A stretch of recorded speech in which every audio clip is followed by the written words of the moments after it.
So I have my friend's Audi A3 convertible 2008, and he wanted an aftermarket head unit.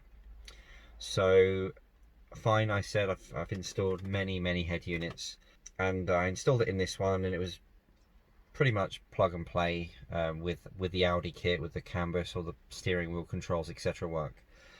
But the one thing that there is that's wrong with it is that the rear speakers, even though they work, they're about a fraction. They're a fraction of the volume that they're meant to be. They're much quieter in the back than they are in the front.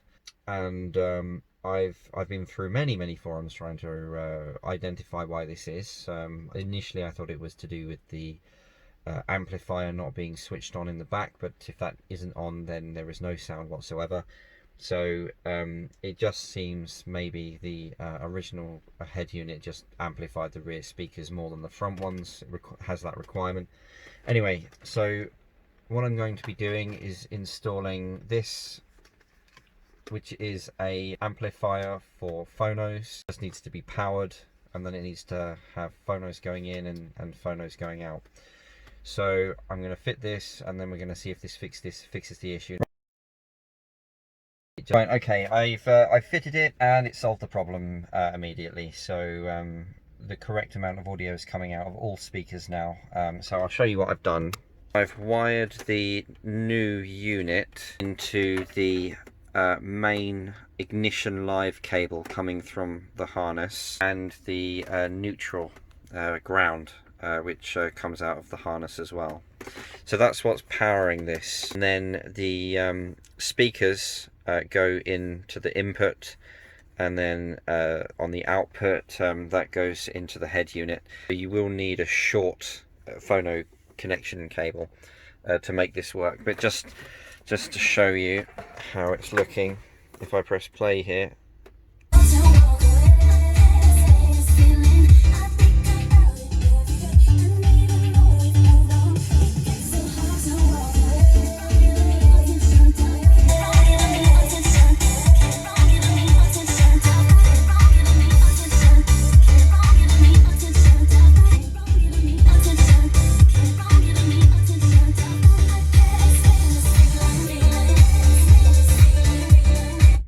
yeah, so that's working exactly as it's intended. And now I'm going to put all this back together. But oh yeah, just in case you're wondering about these Extrons units, but you've got Spotify and navigation, these apps are actually installed on it. You don't need a phone to operate them. With Spotify in particular, you don't need to be online because you can download the audio tracks directly to it, which is actually what I do.